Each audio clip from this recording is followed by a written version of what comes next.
Hello friends, welcome to ITI Exam Solutions. So we are continuing the series of IOCL General Science. Question number 31 है, what is the rating factor for cable with coarse excess current protection? मोटे धारा संरक्षण वाले केबलों के लिए rating कारक क्या है? A 1.23, B 1.5, C 0.81 and D 1.0। Coarse excess current protection के लिए जो रेटिंग फैक्टर होता है वो होता है 0.81। That means the rating factor is 81% of normal current rating. So यहाँ पे ऑप्शन नंबर 3 0.81 इसका राइट ऑप्शन होगा। क्वेश्चन नंबर 32 है, what is the rating factor for cable with close excess current protection? निकट धारा सुरक्षा वाले केबलों के लिए रेटिंग कारक क्या होता है? क्लोज एक्सेस करंट प्रोटेक्शन के लिए जो रेटिंग फैक्टर होता है वो होता है 1 पॉइंट। सो ऑप्शन नंबर 4 1.23 इसका राइट ऑप्शन होगा। 1.23 मतलब 123% of normal current rating. Question number 33 है, if the normal current carrying capacity of a 1.5 square millimetre copper cable is 16 amps, what is the permissible current with coarse protection? यदि 1.5 वर्ग millimetre तांबे के केबलों की सामान्य धारा वहन क्षमता 16 एम्पियर है तो मोटे संरक्षण के साथ स्वीकार्य धारा क्या होगी? A 12.96, B 16 एम्पियर,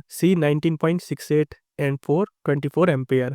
अब हमें यहाँ पे किसकी प्रोटेक्शन बतानी है? कोरस प्रोटेक्शन बतानी है। कोरस प्रोटेक्शन की रेटिंग क्या थी? 0.81। तो हमें कुछ नहीं करना है, हमें 16 एम्पियर को मल्टीप्लाई करना है 0.81 से, तो कितना निकल के आएगा? 12.96 एम्पियर। तो परमिसिबल करंट प्रोटेक्शन कितनी हो जाएगी? 12.96 एम्प्स। सो ऑप्शन नंबर 1 यहाँ पे इसका राइट ऑप्शन होगा। क्वेश्चन नंबर 34 है, why do stranded conductor have better insulation properties and cooling in underground cable? भूमिगत केबलों में स्ट्रैंडेड कंडक्टर में बेहतर इंसुलेशन गुण और शीतलन क्षमता क्यों होती है? A, they are cheaper, B, they are easier to install, C, they are more rigid and 4, the space between strand allow oil flow। तो स्ट्रैंडेड कंडक्टर में बेटर इंसुलेशन प्रॉपर्टी इसलिए होती है क्योंकि उनके बीच में जो स्पेस होता है उसमें कूलिंग ऑयल फ्लो कर सकता है। So option number 4 the space between strand allow oil flow इसका राइट ऑप्शन होगा। क्वेश्चन नंबर 35 है, which of the following voltage classification is considered low voltage? निम्नलिखित में से कौन सा वोल्टेज वर्गीकरण निम्न वोल्टेज माना जाता है?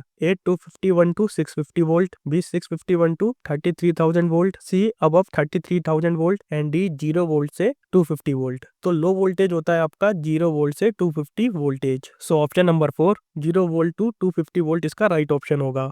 क्वेश्चन नंबर 36 है, which of the following voltage classification is considered medium voltage? तो अब हमें यहाँ पे मीडियम वोल्टेज का लेवल बताना है। A 0 volt to 250 volt, B 251 to 650 volt, C 651 to 33,000 volt and D above 33,000 volt. तो मीडियम वोल्टेज होता है आपका above 250 volt to 650 volt. So option number 2 यहाँ पे इसका राइट ऑप्शन होगा। क्वेश्चन नंबर 37 है, which of the following voltage classification is considered high voltage? अब हमें हाई वोल्टेज का लेवल बताना है। तो हाई वोल्टेज का जो लेवल होता है वो अबव 651 वोल्ट होता है up to 33,000 volt. So option number 3 यहाँ पे इसका राइट ऑप्शन होगा। क्वेश्चन नंबर 38 है, voltage above 33,000 volt are classified as? जो भी वोल्टेज 33,000 वोल्ट से अबव होगा या 33 केवी से अबव होगा वो एक्स्ट्रा हाई वोल्टेज में आएगा। सो ऑप्शन नंबर 4 यहाँ पे इसका राइट ऑप्शन होगा।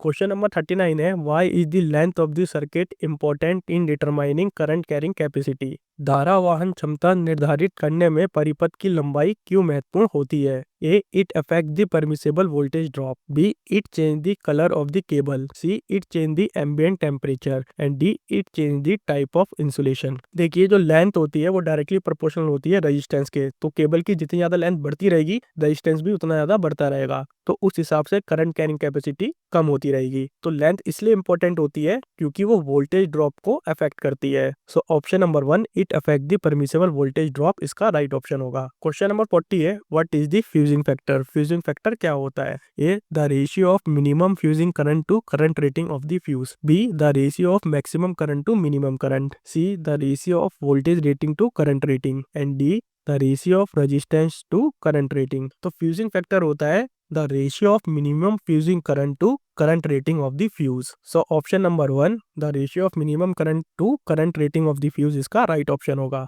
क्वेश्चन नंबर 41 है, what is the minimum fusing current? अब यहाँ पे हमें मिनिमम फ्यूजिंग करंट रेटिंग बतानी है। A the maximum current the fuse can withstand, A the rated current of the fuse, C the current at which the fuse operate optimally and D the minimum current at which the fuse melt. तो minimum fusing current वो current होता है जिस current पे fuse melt हो जाता है। So option number 4 the minimum current at which the fuse melt इसका राइट ऑप्शन होगा। क्वेश्चन नंबर 42 है what is the current rating of a fuse? A the minimum current at which the fuse melt, B the instantaneous surge current, C the average current the fuse handle and D the maximum current the fuse can withstand without melting. तो current rating of a fuse वो rating होती है या वो maximum current होता है जो current fuse बिना डैमेज हुए झेल सकता है। So the option number 4 the maximum current the fuse can withstand without melting इसका राइट ऑप्शन होगा। क्वेश्चन नंबर 43 है soldering is a process of, soldering dash की एक प्रक्रिया है। A melting two metal together to fuse them, joining two metal using an alloy with lower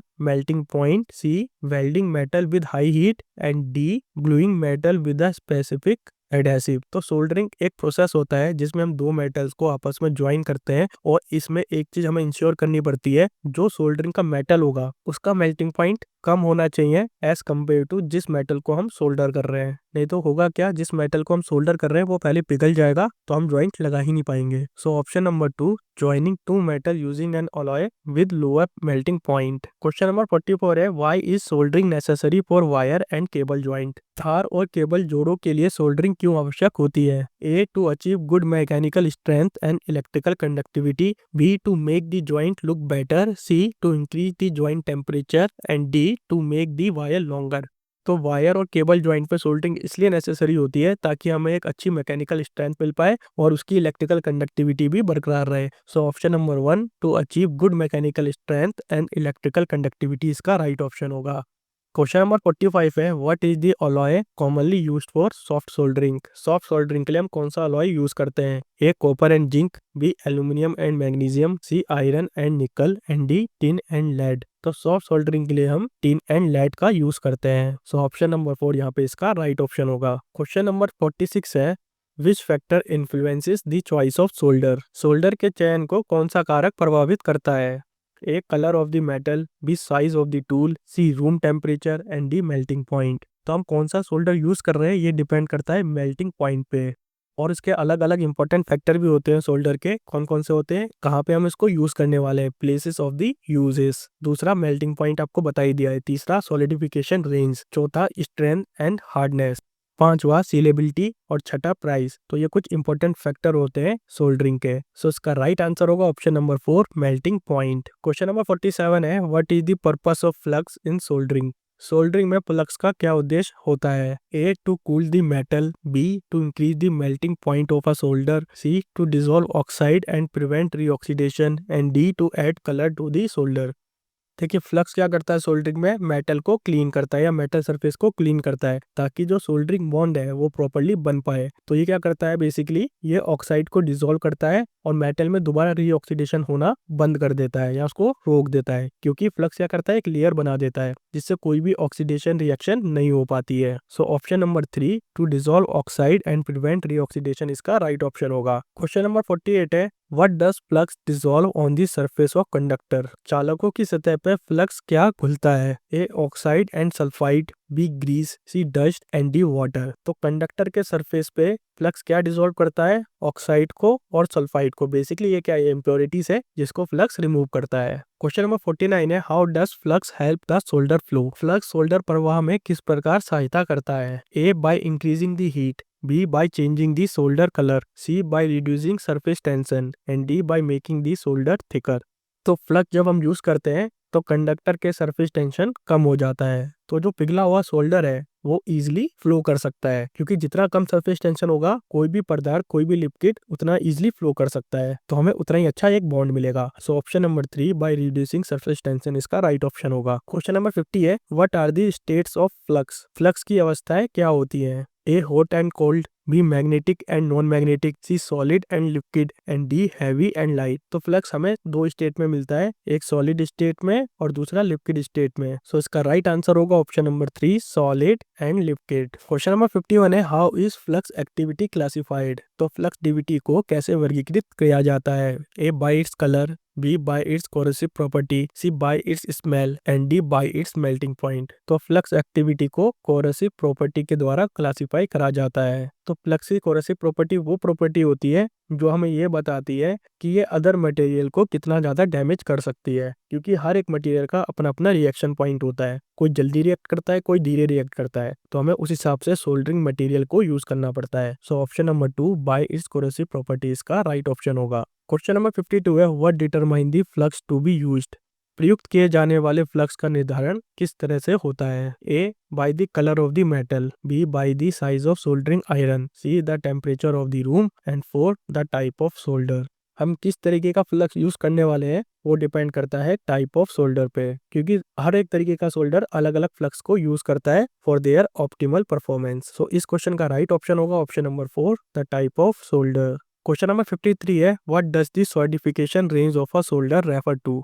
solder की ठोसीकरण सीमा क्या दर्शाती है? A the temperature range over which the solder changes from liquid to solid, B the time it take for the solder to heat, C the length of the solder wire and D the power of soldering iron। तो solidification range of solder क्या बताती है? ये वो temperature बताती है जिसमें solder liquid से सॉलिड फॉर्म में चेंज होता है, और ये सॉलिडिफिकेशन रेंज ज्वाइंट फॉर्मेशन को भी इम्पैक्ट करती है। So option number 1 the temperature range over which the solder changes from liquid to solid इसका राइट ऑप्शन होगा। क्वेश्चन नंबर 54 है what is the essential for the solder to adhere correctly. Solder को सही ढंग से चिपकने के लिए क्या आवश्यक होता है? A a rough surface, B high pressure, C a clean oxide free surface and D bright lightning. अगर हमें सोल्डर को प्रॉपर्ली यूज करना है तो सरफेस क्लीन होना चाहिए। उसके लिए हम क्या यूज करते हैं? उसके लिए हम फ्लक्स यूज करते हैं। So option number 3 a clean oxide free surface इसका राइट ऑप्शन होगा। क्वेश्चन नंबर 55 है what is the composition of plumbing tinman solder.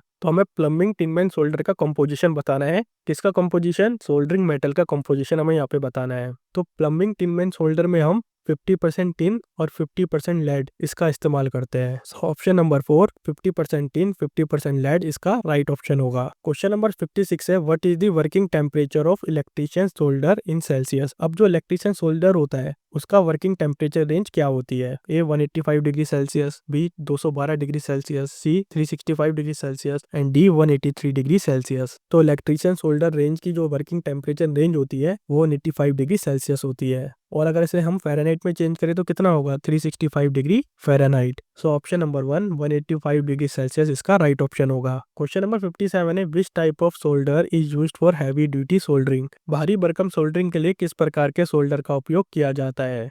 A fine solder, B plumbing tinman solder, C electrician solder and D none of the above. तो heavy duty soldering के लिए हम use करते हैं plumbing tinman solder का। So option number 2 plumbing tinman solder इसका right option होगा। Question number 58 है which solder is specifically mention for tinning electrical joint. विद्युत जोड़ों की टिनिंग करने के लिए विशेष रूप से किस सोल्डर का उल्लेख किया गया है? A plumbing tinman solder, B electrician solder, C fine solder and D all of the above. हमें इलेक्ट्रिकल ज्वाइंट को अगर टिन करना है तो हम यूज करते हैं इलेक्ट्रिशियन सोल्डर का। So option number 2 electrician solder इसका राइट ऑप्शन होगा। क्वेश्चन नंबर 59 है what is the percentage of lead in fine solder. तो हमें फाइन सोल्डर में लेड का परसेंटेज बताना है। तो फाइन सोल्डर में लेड का परसेंटेज होता है 37%। तो अगर लेड 37% है तो टिन कितना होगा? 67%। सॉरी, टिन होगा आपका 63%। सो ऑप्शन नंबर 4 37% इसका राइट ऑप्शन होगा। क्वेश्चन नंबर 60 है which flux is suitable for soldering cast iron and mild steel. कच्चा लोहा और मृदु इस्पात को सोल्डर करने के लिए कौन सा फ्लक्स उपयुक्त होता है?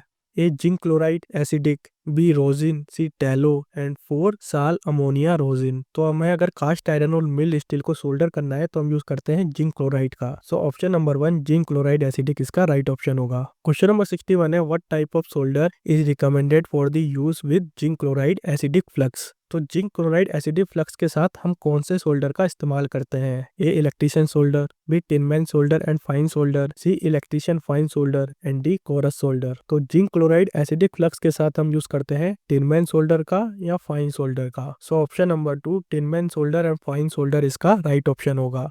क्वेश्चन नंबर 62 है which flux is used for soldering zinc and galvanised iron. Zinc और गैल्वेनाइज्ड आयरन को सोल्डर करने के लिए किस फ्लक्स का उपयोग किया जाता है? A rosin, B hydrochloric acid 10% diluted with water 90%, C sal ammonia rosin and D tallow.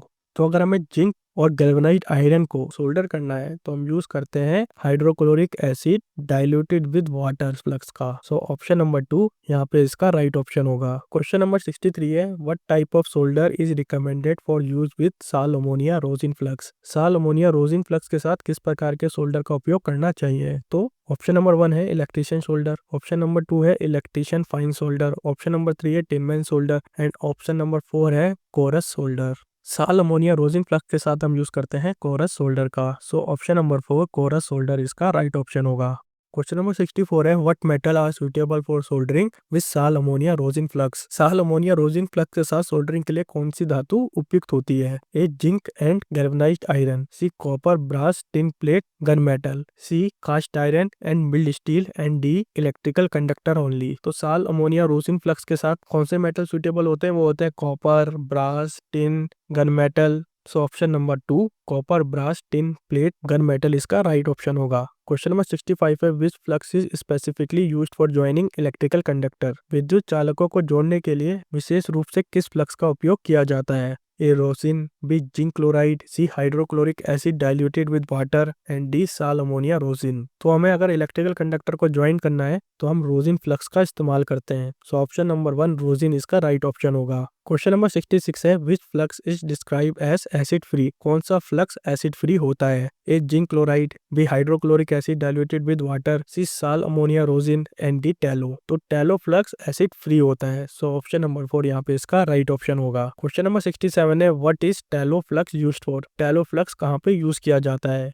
A soldering zinc, B soldering cast iron, C joining electrical conductor and general soldering, C soldering brass only. तो tallow flux को हम use कर सकते हैं joining electrical conductor और general soldering में। So option number 3 इसका right option होगा। दोस्तों अगर आपको ये वीडियो पसंद आया तो प्लीज इस वीडियो को लाइक कीजिए, हमारे चैनल को सब्सक्राइब कीजिए एंड थैंक्स फॉर वॉचिंग।